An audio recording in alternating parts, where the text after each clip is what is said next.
let's start the topic carbon and its compound. Carbon and its compound. आपने सोचा होगा कि हर एलिमेंट का हम इस तरीके से चैप्टर क्यों नहीं बनाते कि sulphur and its compound, silicon and its compound. हमको जिस भी स्टैंडर्ड में हम हैं हमको कार्बन ही क्यों पढ़ाया जा रहा है. और कार्बन अभी तो सिर्फ आपको एज ए चैप्टर पढ़ाया जा रहा है, बाद में आपको पूरा as a branch of chemistry पढ़ना पड़ेगा जिसको ऑर्गेनिक केमिस्ट्री बोलते हैं. एंड फर्दर अगर आप केमिस्ट्री में इंटरेस्ट रखते होंगे तो उस तरीके से डिटेल बढ़ती चली जाएगी, है ना. तो ऑर्गेनिक केमिस्ट्री या फिर कार्बन की जो केमिस्ट्री है वो इम्पोर्टेंट इसलिए है क्योंकि कार्बन बहुत सारे कंपाउंड बनाता है और वो ज्यादातर कंपाउंड जो है वो हमारी डेली लाइफ में हमारे आसपास होते हैं. जैसे दो चार एग्जांपल्स लेते हैं. चींटी आपने देखी होगी, है ना, लाल वाली. वो जब काटती है तो एक एसिड हमारी बॉडी के अंदर छोड़ती है और उस एसिड का नाम है फॉर्मिक एसिड. ठीक है. अच्छा, इसी तरीके से जो कि कार्बन का ही एक कंपाउंड है, इसका फॉर्मूला होता है HCOOH. ठीक. और फॉर्मिक एसिड इसका कॉमन नेम है. इसी तरीके से यूरिया जो कि ह्यूमन यूरिन में पाया जाता है, जो कि फर्टिलाइजर्स में यूज होता है, एज ए फर्टिलाइजर यूज होता है. और इसको डाई वगैरह को पक्का करने के लिए भी पहले यूज किया करते थे. तो बेसिकली अगर आप आसपास जितनी भी चीजें हैं, ग्लूकोज का नाम आपने बचपन से सुना होगा. What is glucose? Glucose is nothing but C6H12O6, यानी कार्बन का ही एक कंपाउंड है. शुगर है ना, आपने सुना होगा शुगर क्या है? शुगर इज नथिंग, सक्रोस होती है sugar. Glucose plus fructose is known as sucrose.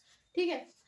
तो आप कोई भी एग्जाम्पल लेंगे अपने आसपास की चीजों में, उनमें से अधिकतर चीजें जो है वो कार्बन का ही कंपाउंड होंगी. ठीक है. अब यही इस टॉपिक के अंदर आपको पढ़ना है. इस टॉपिक के अंदर इसको हम दो पार्ट्स में डिवाइड कर सकते हैं. पहला है स्टडी ऑफ कार्बन, कि कार्बन क्या है, कार्बन कैसे कैसे फॉर्म करता है, कैसे कैसे आपस में कंबाइन करता है, किस किस एलिमेंट के साथ कंबाइन करता है, क्या वैलेंसी होती है, बॉन्ड कितना स्ट्रॉन्ग होता है, कितने बॉन्ड बनाता है, ये सब पढ़ेंगे. दूसरे पार्ट में हम उसके कंपाउंड्स पढ़ेंगे. ठीक है, कि कौन कौन से मेजर कंपाउंड्स हैं जो कि कार्बन फॉर्म करता है. और एक पार्ट और होगा जिसमें हम पढ़ेंगे एलोट्रोपिक फॉर्म ऑफ कार्बन, उसके बारे में बाद में बात करते हैं. पहले आते हैं कार्बन पे.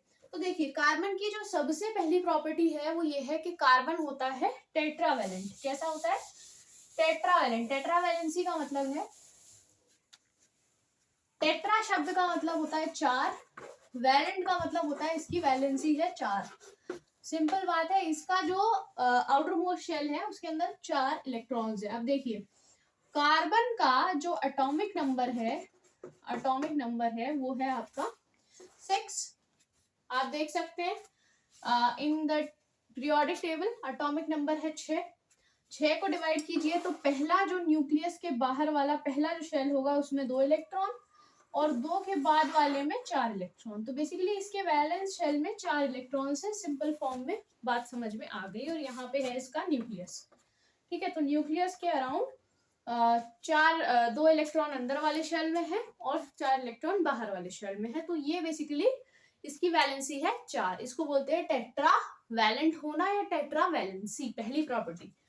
दूसरी प्रॉपर्टी है कैटेनेशन. कैटेनेशन शब्द का अर्थ होता है खुद के साथ ही कंबाइन करके लंबी लंबी चेन्स बनाना. यानी कार्बन अपने साथ जुड़ करके बहुत सारे नंबर ऑफ कार्बन्स की चेन बना सकता है. उसके एग्जांपल्स अभी हम देखेंगे. कार्बन की दो प्रॉपर्टीज आपको समझ में आई. पहली टेट्रावैलेंसी, दूसरी catenation. Catenation is nothing but this. इस तरीके से चेन बनती चली जाएगी, इसको हम बोलेंगे कैटेनेशन. ओके, आगे बढ़ते हैं. देखिए, पहले कार्बन के कंपाउंड्स के जो नाम होते थे वो हम इन जनरल रखा करते थे. जिस भी चीज में वो चीज पाई जा रही है उसको हम उसी के बेसिस पे नाम दे देते थे और उसको आज की डेट में हम बोलते हैं कॉमन नेम. बट देखिए, कहीं पर किसी एरिया का जो नाम रखने का तरीका है उसको हो सकता है दूसरे एरिया में कुछ और बोलते हो. ठीक है. जैसे मान लीजिए हम जो है वो किसी चीज को एक्स बुलाते हैं, कोई और कंट्री है वो उसको वाई बुलाती है, कोई तीसरा कंट्री है वो उसको ए बुलाता है. तो अब इन तीनों कंट्रीज के बीच में समानता कैसे पैदा होगी? ये तीनों कंट्रीज उस चीज को पहचानेंगे कैसे? तीनों जानते हैं उस चीज को, बट तीनों उसको एक कॉमन नाम से नहीं जानते। तो वो जो कॉमन नेम है वो एक तरीके से उसका लोकल नेम होता था। बट एक IUPAC, इससे पहले शायद आपने सुना हो, international union of pure and applied chemistry, international union of pure and applied chemistry ने अपना एक नॉमेनक्लेचर दिया, सिस्टम दिया नाम रखने का, कि आप कार्बन के कंपाउंड के नाम इन फॉर्मूलाज के बेसिस पर या इस तरीके से आप रखिए जिससे फिर किसी को भी दिक्कत नहीं होगी। इंटरनेशनली ये जो सारे नाम है ये मान्य होंगे और हर बंदा जो है वो इनको पहचान जाएगा।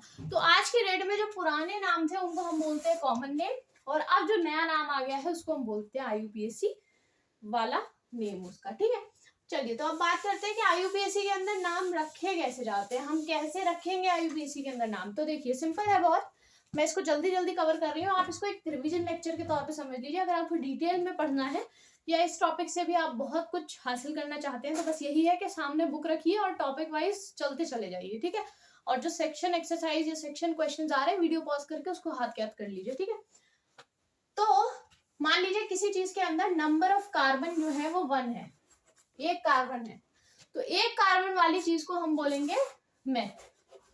सिंपल है, एक कार्बन वाली चीज को हम बोलेंगे मेथ। किसी चीज के अंदर कार्बन 2 है तो हम उसे बोलेंगे एथ।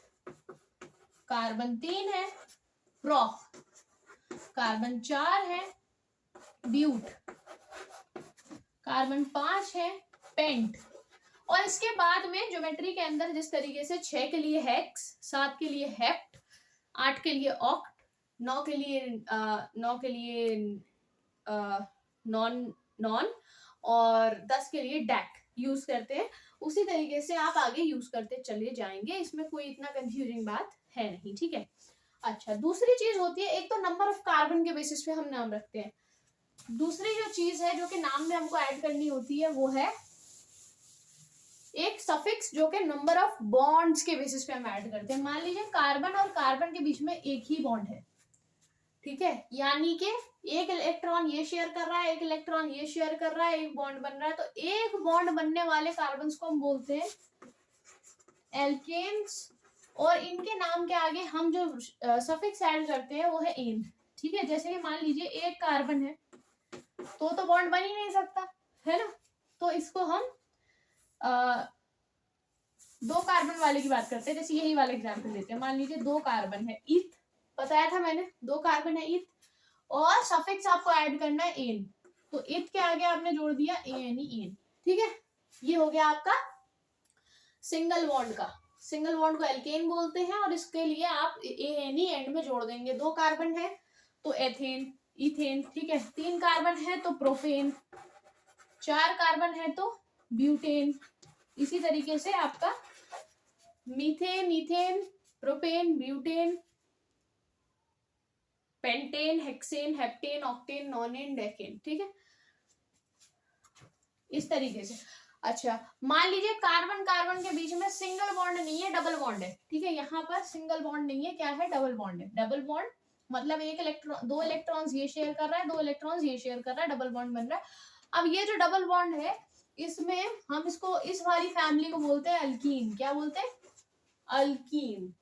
अल्कीन, और इसमें हम नाम के आगे जो सफिक्स ऐड करते हैं वो है ईन, ई एन ई। ठीक है, अल्कीन ई जोड़ देते हैं। इथीन, तीन कार्बन होंगे तो प्रोटीन, चार होंगे तो ब्यूटीन, पांच होंगे तो पेंटीन,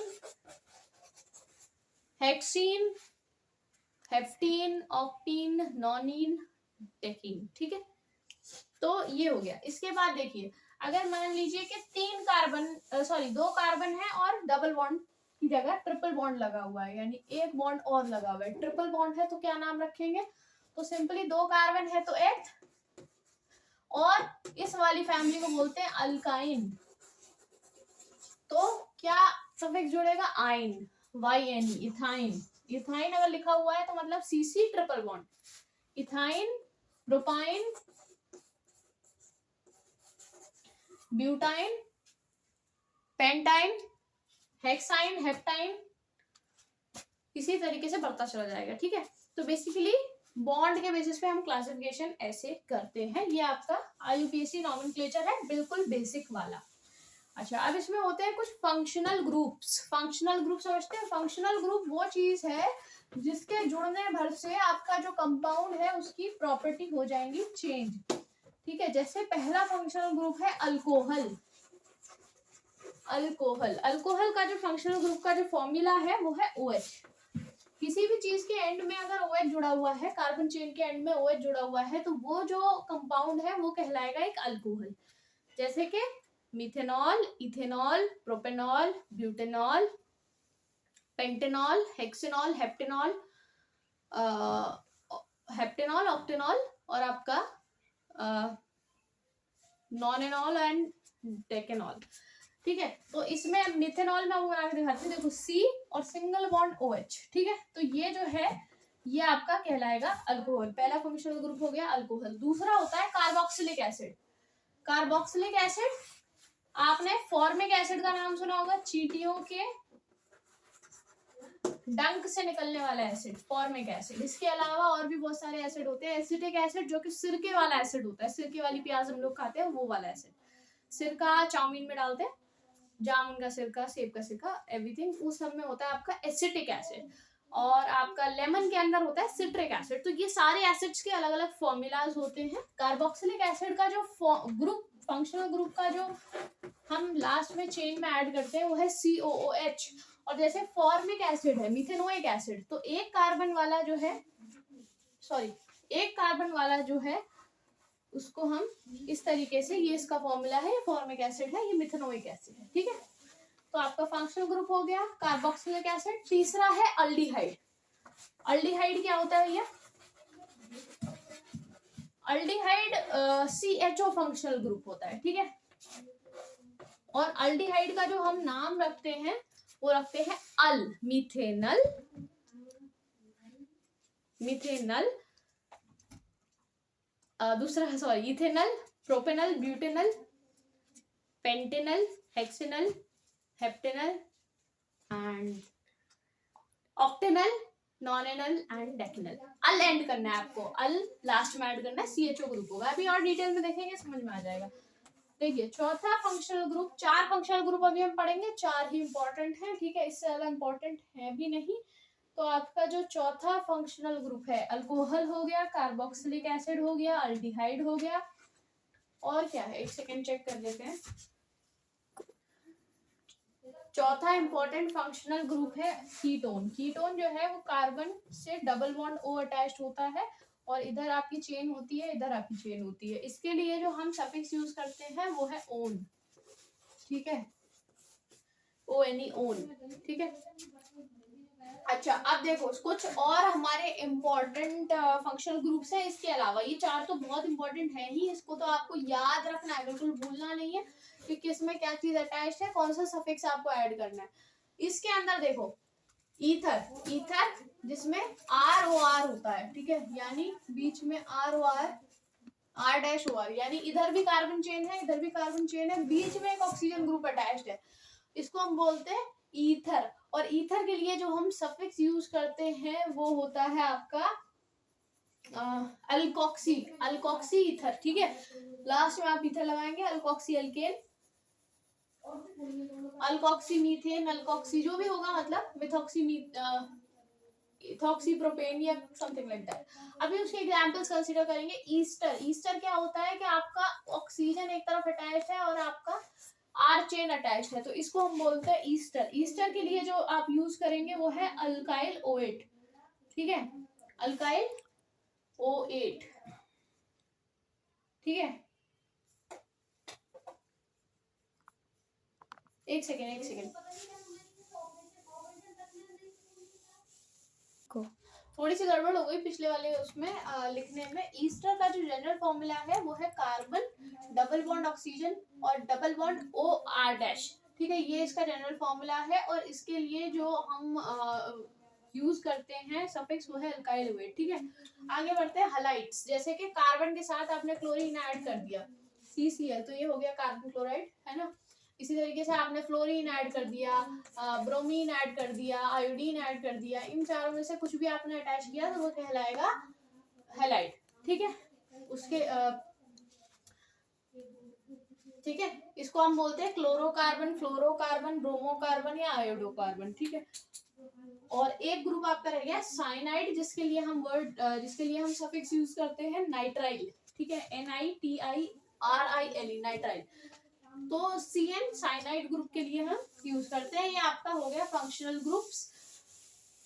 इसकी आपको प्रैक्टिस करनी पड़ेगी, जो नेमिंग है उसकी आपको बहुत अच्छे से प्रैक्टिस करनी पड़ेगी। अपनी आप टेक्स्ट बुक यूज कर सकते हैं या कोई प्रैक्टिस बुक यूज कर सकते हैं उसके लिए। अब कुछ एग्जाम्पल्स हम प्रैक्टिस करते हैं यहाँ पे कि नाम बेसिकली हमको रखना कैसे है। जैसे कोई भी अगर हमको दे दिया जाए तो हम कैसे उसका नाम रखेंगे, ठीक है। अब हमें पता है कि फंक्शनल ग्रुप हम कार्बन के साथ अटैच करेंगे, है ना, कार्बन के साथ हम बॉन्ड अटैच करेंगे। पर आप एक बात बताइए, मान लीजिए मैंने CC बॉन्ड बनाया, सिंगल बॉन्ड, बाकी की वैलेंसीज का क्या? भाई इसके पास 4 इलेक्ट्रॉन्स थे, मैं क्रॉस से शो करती हूँ, ठीक है। इसके पास 4 इलेक्ट्रॉन्स थे, इसके आउटर मोस्ट शेल में 2 इलेक्ट्रॉन्स ने मिलके, इस वाले क्रॉस और इस वाले क्रॉस ने मिलकर के एक बॉन्ड फॉर्म कर लिया, सिंगल बॉन्ड फॉर्मेशन हो गया। बट इनका भी तो कुछ सोचो, ये भी तो अकेले हैं, इनका क्या होगा? इनको भी तो चाहिए भाई। तो इनका साथ देंगे हमारे धन्य महापुरुष हाइड्रोजन। हाइड्रोजन के इलेक्ट्रॉन को हम डॉट से शो करते हैं। हाइड्रोजन के आउटर मोस्ट शेल में 1 इलेक्ट्रॉन होता है, ठीक है। अगर आपको ये सब क्लियर नहीं हो रहा है तो आपको एटॉमिक स्ट्रक्चर बहुत डिटेल में पढ़ने की जरूरत है, बॉन्डिंग बहुत डिटेल में पढ़ने की जरूरत है, तो एक बार उस पर नजर मार लीजिएगा, ठीक है। तो इसको हम गोले से शो करते हैं। हाइड्रोजन अपना 1 इलेक्ट्रॉन इसके साथ शेयर करेगा, एक बॉन्ड बनाएगा, ठीक है। ये बन गया हाइड्रोजन के साथ एक बॉन्ड। एक हाइड्रोजन यहाँ आएगा, इसके साथ बॉन्ड बनाएगा, ठीक है। तो एक बॉन्ड ये बन गया, एक बॉन्ड यहाँ बनेगा, इस तरीके से मैं यहाँ शो नहीं कर रही हूँ, तो ये है,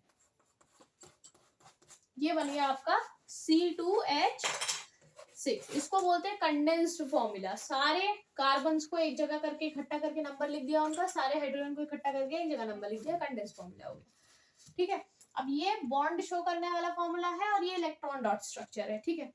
तो आपको ये चीज याद रखनी है कि बाकी की जो वैलेंसीज है उनको सेटिस्फाई करना जरूरी है। IUPAC नॉमेनक्लेचर में अगर आपने उनको सेटिस्फाई नहीं किया या जनरली भी अगर आप प्रैक्टिस कर रहे हैं तो आपके क्वेश्चंस गलत होने के चांसेस 100% है। उसकी वैलेंसी को सेटिस्फाई करना बहुत जरूरी है after attaching all the functional groups and the bond, ठीक है। अच्छा, एक बॉन्ड बन रहा है तो एक वैलेंसी सेटिस्फाई होगी, 2 बॉन्ड बन रहे हैं तो 2 इलेक्ट्रॉन्स, मतलब इसके 2 इलेक्ट्रॉन्स और इसके 2 इलेक्ट्रॉन्स आपस में मिल जाएंगे। 3 बन रहे हैं तो इसके 3 इसके 3। अब इसको देखिए, इसको मैं जनरल चीज को समझाती हूँ। देखिए, हमने अभी 3 कैटेगरीज पढ़ी थी, थोड़ी देर पहले हमने 3 कैटेगरीज पढ़ी थी, अल्केन, अल्कीन और अल्काइन, सही है ना। 3 कैटेगरीज पढ़ी थी।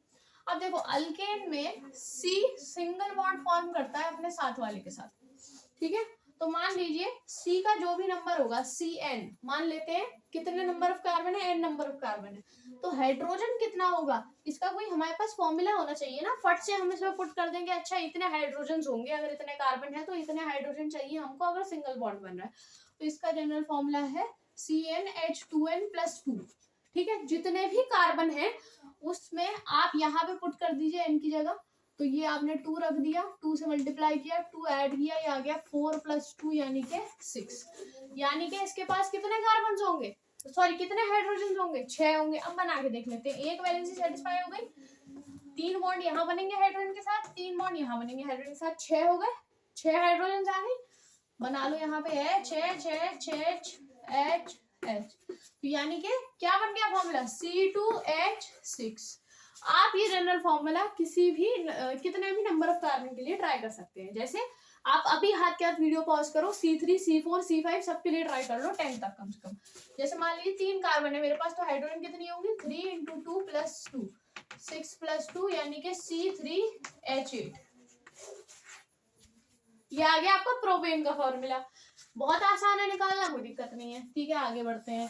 अब मान लीजिए अल्कीन है आपके पास, यानी डबल बॉन्ड बन रहा है, तो डबल बॉन्ड का भी तो कुछ जनरल फॉर्मूला होगा। ये खाली सिंगल बॉन्ड का जनरल फॉर्मूला है। अब इसमें कितने आपको हाइड्रोजन अटैच करने, तो इसका जनरल फॉर्मूला है, मान लीजिए आपके पास n नंबर ऑफ कार्बन है, तो आप इसमें हाइड्रोजन 2n अटैच करेंगे, सिंपल, बस +2 नहीं होता है इसमें। आप अटैच करके देख लो, 2 वैलेंसी इसकी सेटिस्फाइड है, 2 वैलेंसी इसकी बच रही है, तो वो ये हाइड्रोजन के साथ बॉन्ड बना के पूरी करेगा। 2 वैलेंसी इसकी सेटिस्फाइड है, 2 बच रही है, हाइड्रोजन के साथ बॉन्ड बना के इसे सेटिस्फाई कर लिया। कितना हुआ C2H4, C2H4। अब फॉर्मूला देखो, अगर C में यहाँ 2 रख दूं तो H2 × 2 4 हो जाएगा। तो इस जनरल फॉर्मूला को यूज करके आप किसी भी अल्कीन का फॉर्मूला लिख सकते हो। चाहे फिर मान लो अगर मुझे आपसे पेंटीन का फॉर्मूला लिखवाना है, पेंटीन का फॉर्मूला कितना होगा, तो आपने लिखा C5, ठीक है, या प्रोपीन का लिख लो, इतना लंबा मत जाओ, प्रोपीन का लिख लो C3 और मैंने कहा H2N, तो H2 × 3 यानी कि 6, तो ये C3H6 होना चाहिए। बना के देखते हैं, C double bond C single bond C, ठीक है, इसकी 2 वैलेंसी सेटिस्फाइड है, 2 बॉन्ड बनाएगा, इसकी 3 वैलेंसी सेटिस्फाइड है, 1 बॉन्ड बनाएगा हाइड्रोजन के साथ, इसकी 1 वैलेंसी सेटिस्फाइड है, 3 बनाएगा, 1 2 3 4 5 6, एक सेकंड गड़बड़ है कुछ, 1 2 3 4 5 6, हाँ ठीक है, आगे C3H6 हो गया सेटिस्फाइड। तो ये जनरल फॉर्मूला यूज करके आप अल्केन का निकाल सकते हो, ये जनरल फॉर्मूला यूज करके आप अल्कीन का निकाल सकते हो मॉलिक्यूलर फॉर्मूला, और आप ये वाला तीसरा वाला जो मैं दिखने जा रही हूँ उसको यूज करके आप अल्काइन का निकाल सकते हो, ट्रिपल बॉन्ड का निकाल सकते हो। CC ट्रिपल बॉन्ड है, कैसे करोगे, CC ट्रिपल बॉन्ड है, सिंपल है, CN जितना भी नंबर ऑफ कार्बन है H2N -2 कर देना, बस हो जाएगा। अब इसका एक एग्जाम्पल देखो, मान लो C3 ले रहा हूँ, C3 ले रही हूँ मैं, ठीक है, यानी कार्बन मैंने 3 लिए हुए, ठीक है, तो 1-2 कार्बन के बीच में ट्रिपल बॉन्ड आ जाएगा, तीसरे कार्बन के बीच में सिंगल बॉन्ड आ जाएगा। अब हाइड्रोजन कितने चाहिए, तो मान लीजिए मैंने C3 लिखा है, तो according to the formula H6 - 2 यानी कि C3H4 होना चाहिए। नहीं कुछ गड़बड़ है क्या, C3H4 होना चाहिए, हाँ देखते हैं।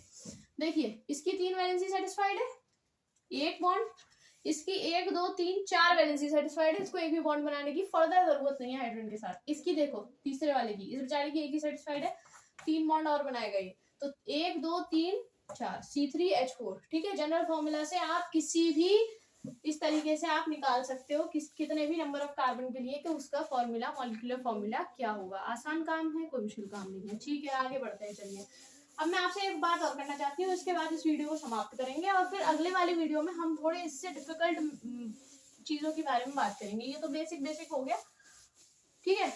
चलिए कंबशन के बारे में हम सबने सुना है। कंबशन क्या होता है कि जब भी कोई चीज in the presence of oxygen जलती है उस प्रोसेस को हम कंबशन बोलते हैं।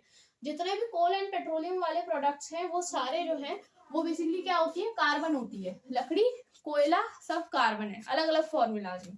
तो ये जो हमारी सी है कार्बन, जब भी इसको ऑक्सीजन की प्रेजेंस में हम इग्निशन टेम्परेचर तक ले जाते हैं तो ये जलने लगती है। और जब ये जलती है तो ये क्या बनाती है, कोई भी चीज आप जब जलाते हैं तो जलने के बाद जो एक बहुत महत्वपूर्ण चीज बनती है वो है कार्बन डाइऑक्साइड, CO2। ये जनरल फॉर्मूला है कंबशन रिएक्शन का। ये कार्बन है, ये ऑक्सीजन है, ये कार्बन डाइऑक्साइड है।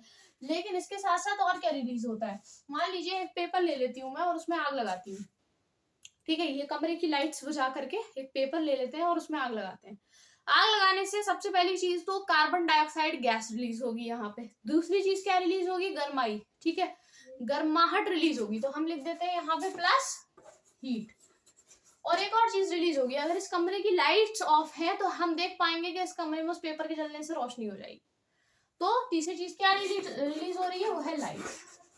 तो कार्बन की जब भी हम कंबशन रिएक्शन कराते हैं, जब भी उसको जलाते हैं in the presence of oxygen, तो हीट, लाइट और आपका कार्बन डाइऑक्साइड गैस रिलीज होती है, ठीक है।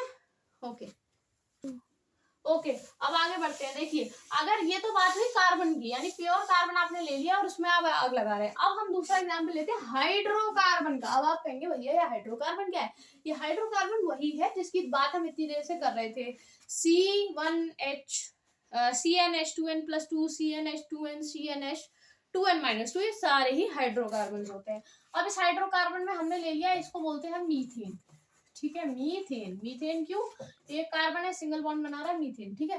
प्लस आपने इसको क्या किया, आपने इसको आग की प्रेजेंस में जला दिया। जलाने के बाद में यहाँ पे अगर प्योर कार्बन जला रहे थे तो carbon dioxide heat plus light बन रही थी। हाइड्रोकार्बन जलाएंगे तो carbon dioxide plus water plus heat plus light बनेगी, ये समझ लीजिए आप। वाटर कहाँ से आया? अब देखो बैलेंसिंग आपने सीखी थी क्लास 9th में, जिनको नहीं आती है कोई खास चीज नहीं होती है बैलेंसिंग, बहुत आसान सा काम होता है। देखिए इन दोनों को भूल जाइए, केमिकल वाले जितने भी हैं उनको याद रखिए। कार्बन के यहाँ पे एक एटम है, यहाँ पे कार्बन का एक एटम है, यहाँ ऑक्सीजन के 2 एटम है, यहाँ ऑक्सीजन के 1 2 3 एटम्स है। तो आपको बेसिकली इधर इधर ऑक्सीजन के नंबर ऑफ एटम्स को करना है बराबर।